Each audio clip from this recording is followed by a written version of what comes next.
Okey, Assalamualaikum. Nama saya Muhammad Akmal Ziyad bin Zainuddin.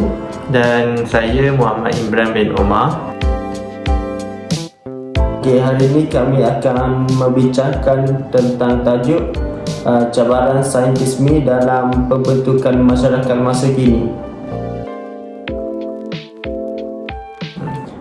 Okey, apa itu saintisme? Saintisme ini merupakan ilmu sains yang harus digunakan dalam setiap bidang ilmu yang wujud pada masa kini. Saintisme ini pula merupakan fahaman yang meletakkan kaedah prinsip, contohnya seperti matematik, sistematik dan sains, dan objektif kepada segala-gala dan menolak kepada perkara yang tidak dapat dibuktikan dengan secara saintifik. Saintisme ini pula memartabatkan ilmu sains sebagai ilmu yang paling tinggi dan sehingga menjadikan sains sebagai satu sumber yang tepat dan mutlak. Kajian ini secara amnya dilakukan untuk mempelajari dan menyelami perbahasan isu penyerapan serta cabaran nilai saintisme dalam pembentukan masyarakat, antaranya ilmu pengetahuan yang cetek dan peranan media sosial.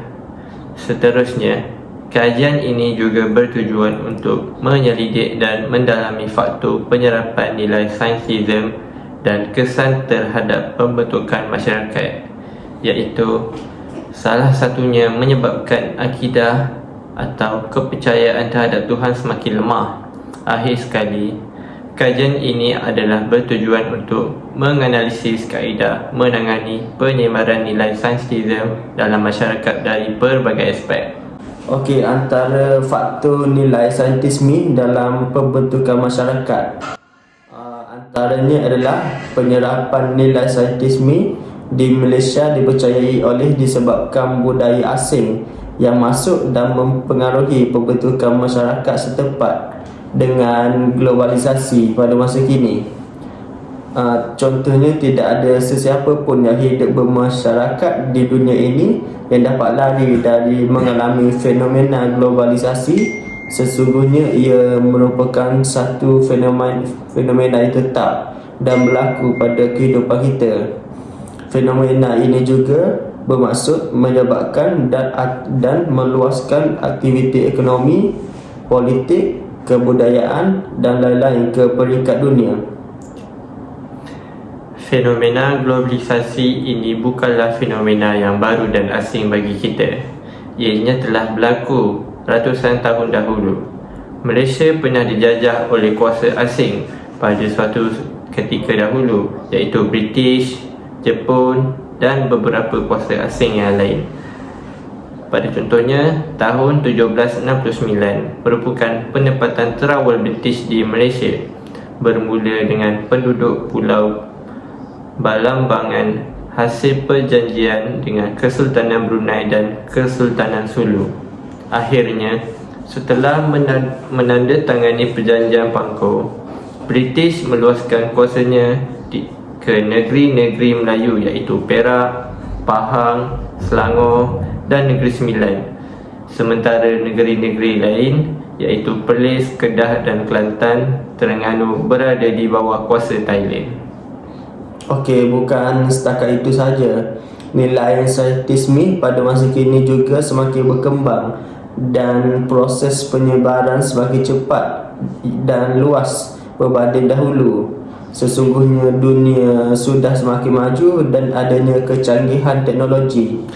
Segala maklumat boleh didapatkan dan disebarkan dengan luas dengan hanya menekan sesuatu pada butang, iaitu contohnya di telefon. Antara pemangkin di dalam era globalisasi masa kini ialah internet. Melalui segala maklumat yang dihasilkan di mana di dunia ini dapat dipindahkan dan disebarkan ke masyarakat di bahagian dunia yang lain. Soal sains dan agama itu memang sulit untuk bersatu padu karena memang dua mainstreamnya berbeda.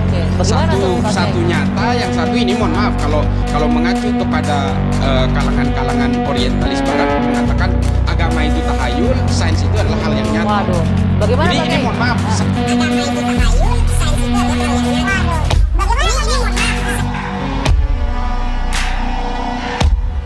Bila Anda menanyakan buat apa NASA dan kawan-kawan berbohong soal bentuk bumi, maka itulah tujuannya, yaitu membuat paradigma baru, bahwa agama adalah tahayul dan sains adalah nyata. Ya nyata bohongnya. Antara cabaran utama yang terdapat dalam hal ini ialah ilmu pengetahuan yang cetek dalam ilmu agama dan juga ilmu sains. Golongan yang cetek ilmu agama ini lebih mudah terpengaruh dengan fahaman saintism kerana mereka tiada pengetahuan yang mendalam tentang tasawuf dan pandangan alam Islam. Justru menyebabkan mereka suka untuk membezakan mana yang benar, mana yang bukan. Okey, selain itu, peranan media sosial juga merupakan cabaran nilai saintisme dalam pembentukan masyarakat pada masa kini.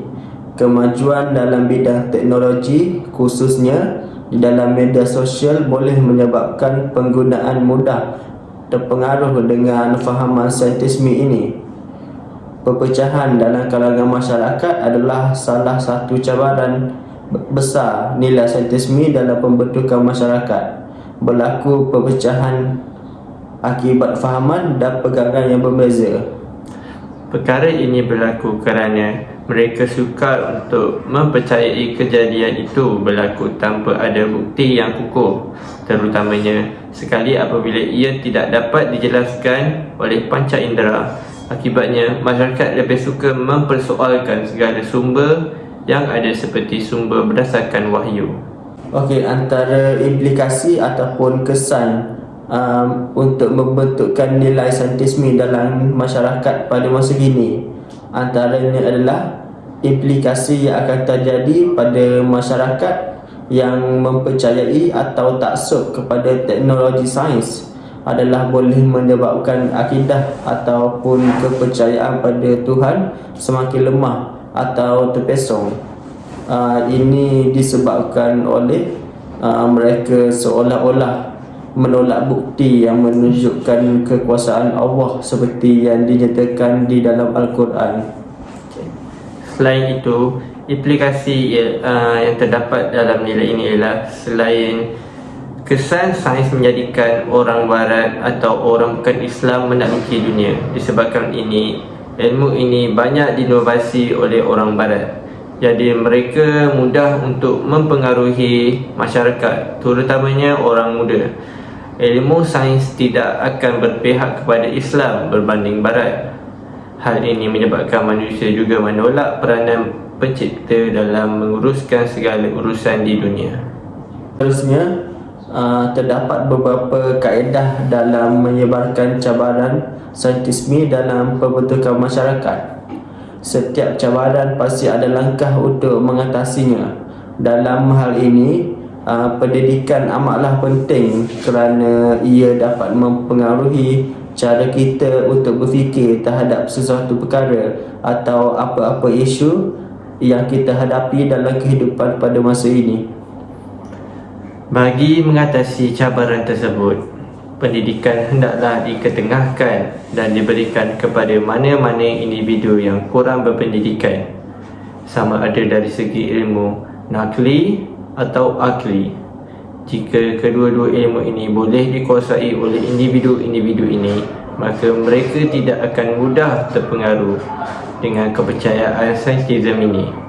Ini adalah kerana kewujudan pendidikan. Mereka akan lebih mengetahui dengan lebih mendalam tentang isu tersebut dan baik buruknya. Selain itu, pihak bertanggungjawab juga boleh meluaskan bagi sistem pendidikan ini dan bukan sahaja terhad kepada sesi pengajaran secara fizikal, tetapi secara maya juga, iaitu melalui media sosial. Okey, seterusnya antara kaedahnya adalah untuk mengelakkan masyarakat umat Islam daripada dimanipulasi oleh pihak-pihak yang hendak menyebar nilai saintisme adalah dengan menghidupkan semula sains dalam Islam tradisional. Okey, sebagai contoh, pertanian dan perubatan.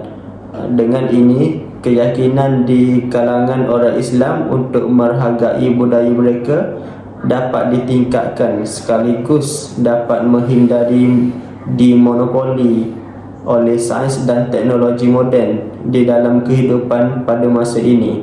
Langkah ini juga perlu dimulakan dengan mengambil sains Islam tradisional sebagai serius dan kritikal. Oleh itu, masyarakat umat Islam hendaklah sama-sama bangkit semula dan untuk membolehkan menghubungkan sarjana sains tradisional dan pengamal sains moden. Kaedah-kaedah yang diterangkan sebentar tadi dapat menghindari kepercayaan saintisme ini daripada berkembang secara berleluas.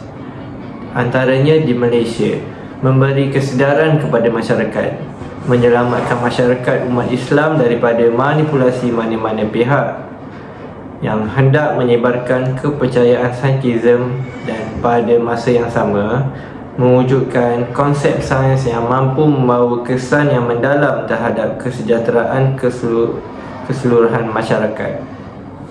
Okey, secara kesimpulannya daripada topik ini, seperti mana yang kita ketahui, saintisme adalah sesuatu ajaran ataupun kepercayaan yang digunakan dalam pelbagai bentuk ilmu dengan meletakkan martabat sains yang begitu tinggi sehingga ia menjadikan sains sebagai satu-satu kebenaran yang mutlak. Ini telah mewujudkan pelbagai perdebatan isu-isu yang hangat sehingga mampu memecah belahkan masyarakat maupun sesebuah negara.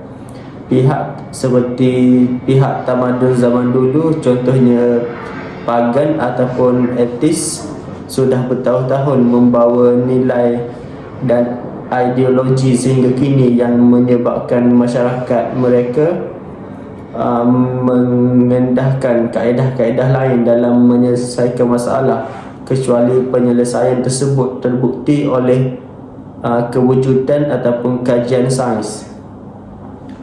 Sains adalah penting dalam kehidupan kita dan merupakan satu tuntutan dalam meminda tamadun dan pembentukan masyarakat. Tetapi agama dan sains tidak boleh berada dalam keadaan sama dan juga tempat yang berlawanan pada satu pandangan. Sains merupakan hasil temuan manusia yang memiliki kebenaran bersifat relatif, berbeza dengan Al-Quran yang memiliki kebenaran mutlak. Ini pada hakikatnya, sains ataupun agama memiliki fungsi yang sama, iaitu memenuhi kehidupan, meraih kebahagiaan dan kesejahteraan hidup dalam masyarakat. Okey, sekian daripada kami. Terima kasih. Terima kasih.